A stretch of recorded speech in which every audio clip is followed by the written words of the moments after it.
आप देख रहे हैं प्रवासी संदेश।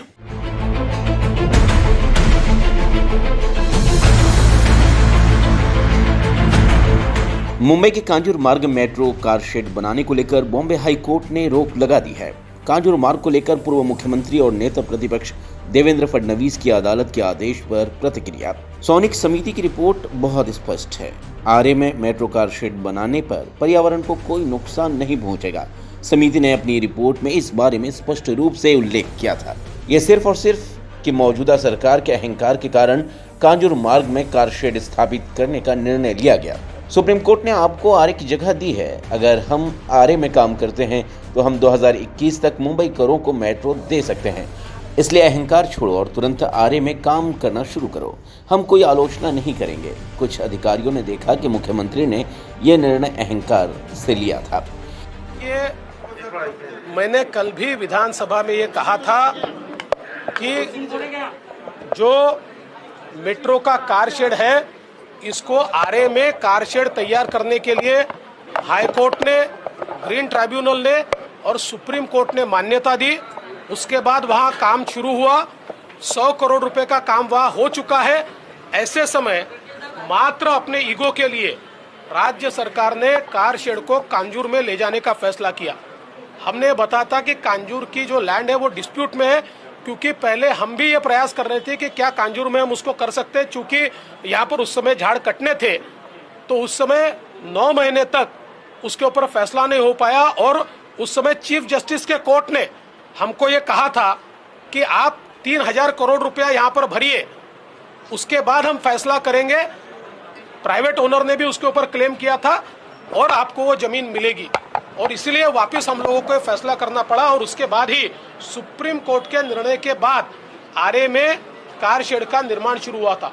ये सारी चीजें मालूम होते हुए भी और 100 करोड़ का काम पूरा होने के बाद मात्र ईगो के लिए कांजूर में उसको शिफ्ट करने का फैसला हुआ।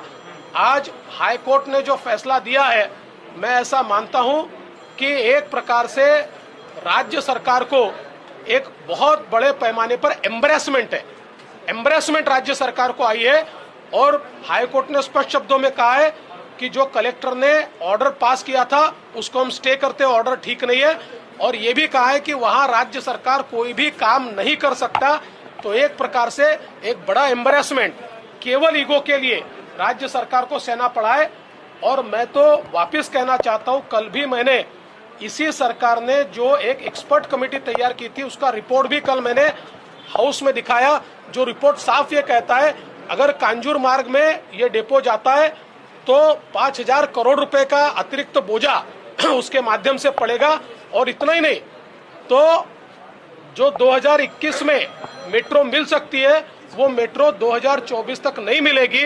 ये सारी चीजें अपने रिपोर्ट में आने के बावजूद ये कौन सा ईगो है कि जिसके कारण हम वहीं पर करेंगे और सुप्रीम कोर्ट के आदेश को भी ताक पर रख देंगे। इस प्रकार की ये परिस्थिति ठीक नहीं है। मुंबई के लिए काम होना चाहिए, मुंबई करो के लिए काम होना चाहिए। मुंबई करो की मेट्रो है, पैसा महाराष्ट्र का है, हमारे देश का पैसा है, ये किसी के घर का पैसा नहीं है। इस प्रकार से उसको जाया करना ये ठीक नहीं है।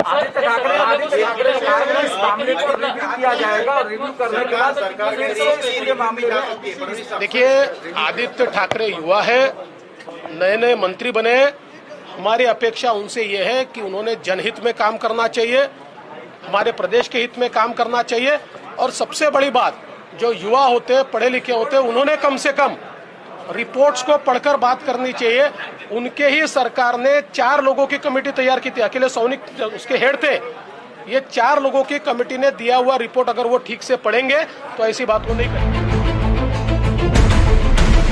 ब्यूरो रिपोर्ट, प्रवासी संदेश, मुंबई। प्रवासी संदेश को लाइक करें, शेयर करें, कमेंट करें, सब्सक्राइब करें और बेल आइकन जरूर दबाएं।